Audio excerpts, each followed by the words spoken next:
Retomando então as nossas aulas de Direito Administrativo sobre servidores públicos, no material que eu encaminhei para vocês, nós temos o tópico Planos de Carreira e Sistemas Remuneratórios dos Servidores Públicos. Bom, como eu havia dito, a redação originária do artigo 39 da Constituição Federal dizia que União, Estado, Distrito Federal e municípios instituirão no âmbito de sua competência regime jurídico único e planos de carreira para os servidores da administração pública direta, autarquias e fundações públicas. Então, a Constituição exigia que União, Estado, Federal e municípios instituísse planos de carreira para a administração direta e fundacional e autárquica, tá? Para as pessoas jurídicas de direito público, portanto. Plano de carreira, então, a Constituição exigia. Com a emenda constitucional 19/98 foi excluída também essa exigência, com aquela alteração que eu já falei para vocês na aula passada.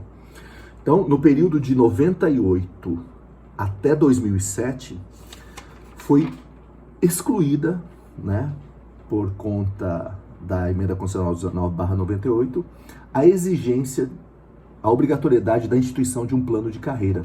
Tá? Em 2007, agosto de 2007, com a decisão do STF, naquela ação direta de inconstitucionalidade, volta-se a redação originária, então agora é obrigatório que cada ente da federação institua o plano de carreira para os seus servidores públicos da administração direta, autárquica e fundacional. Por que eu sempre tenho que ficar falando administração direta, autárquica e fundacional? Porque o texto propositalmente exclui a administração indireta, as pessoas jurídicas de direito privado da administração indireta, empresas públicas e sociedades de economia mista, que são pessoas jurídicas de direito privado. Então, tanto a obrigatoriedade do regime jurídico único, quanto a obrigatoriedade do plano de carreira, só incide para a administração pública direta, autárquica e fundacional, pessoas jurídicas de direito público, tá certo? Muito bem. O parágrafo 1º, agora, da nova redação, vai exigir que a fixação dos padrões de vencimento dos demais componentes do sistema remuneratório pelo legislador de cada ente federado observe a natureza, o grau de responsabilidade e a complexidade dos cargos componentes de cada carreira, os requisitos para a investidura e as peculiaridades do cargo. Essa é uma norma dirigida ao legislador, para quando ele for fixar os padrões de vencimento e dos demais componentes do sistema remuneratório, observar isso aí, tá? A natureza, o grau de responsabilidade, requisitos para a investidura, as peculiaridades dos cargos. É óbvio, tá certo? Já o parágrafo 7º desse mesmo artigo 39 traz uma previsão interessante. Lei da União, dos Estados, Distrito Federal e municípios disciplinará a aplicação de recursos orçamentários provenientes da economia com despesas correntes em cada órgão, autarquia e fundação, para aplicação no desenvolvimento de programas de qualidade, produtividade, treinamento, desenvolvimento, modernização e reaparelhamento e racionalização do serviço público, inclusive sob a forma de adicional ao prêmio de produtividade. Ou seja, o parágrafo 7º do artigo 39 diz que o poder público deve fazer economias, né? Deve economizar, e com o produto dessa economia, das despesas orçamentárias correntes, ele invista, então, no desenvolvimento de programas de qualidade, produtividade, treinamento, desenvolvimento, modernização dos servidores públicos. Esse item aqui, inserido pela emenda constitucional 19/98, nitidamente visa atender aquele princípio da eficiência na administração pública, tornar a administração pública cada vez eficiente, dando treinamento, aperfeiçoamento, modernização de toda a máquina administrativa e dos seus servidores públicos. Tá certo? O artigo 39, o caput, embora tenha sido alterado pela emenda constitucional 19/98, e nesse período de 98 a 2007 não haja mais a obrigatoriedade do plano de carreira segundo o texto constitucional, né? Então, a exigência do plano de carreira do artigo 39 ela não vigora nesse período de 98 a 2007, como eu já expliquei no item passado. Entretanto, pela leitura dos parágrafos do artigo 39, né, parágrafo 1º, 2º, todos eles tratando de padrões de vencimento, de valorização do servidor, é evidente que só terão aplicabilidade esses parágrafos do artigo 39 se existir plano de carreira. Ou seja, ainda que nesse período de 98 a 2007 não haja previsão expressa da obrigatoriedade do plano de carreira, só é possível implementar os parágrafos do artigo 39, naquele período inclusive, se houver plano de carreira, tá certo? Então, não há previsão expressa da exigência do plano de carreira, mas implicitamente ainda continua contido lá, porque não tem como instituir todas essas previsões do artigo, dos parágrafos do artigo 39 sem plano de carreira, tá certo? De qualquer forma, né, a partir de 2007, voltou à redação anterior, então é obrigatório a instituição de plano de carreira para a administração pública direta, autárquica e fundacional de todos os entes da federação. Muito bem.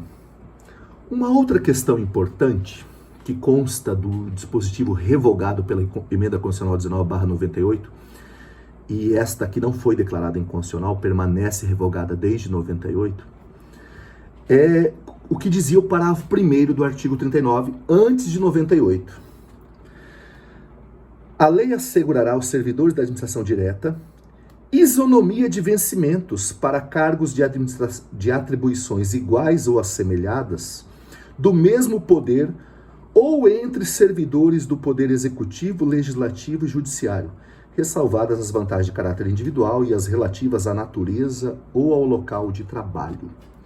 Veja, o dispositivo revogado, porque isso foi revogado em 98, exigia, era uma norma dirigida ao legislador e exigia que o legislador sempre observasse a isonomia, né? Então, ou seja, cargos semelhantes no legislativo, no executivo e no judiciário tem que ter a mesma remuneração. E cabia ao legislador observar isso em razão do princípio da isonomia consagrado lá no artigo 5º, inciso 1, que nós já falamos tanto em direito constitucional, né? A lei deve ser igual para todos. Entretanto, esse dispositivo, ele foi revogado em 98. E em 2007, quando o STF suspendeu o artigo 39, a nova redação do artigo 39, ele só suspendeu o caput do artigo 39 e não suspendeu os demais parágrafos.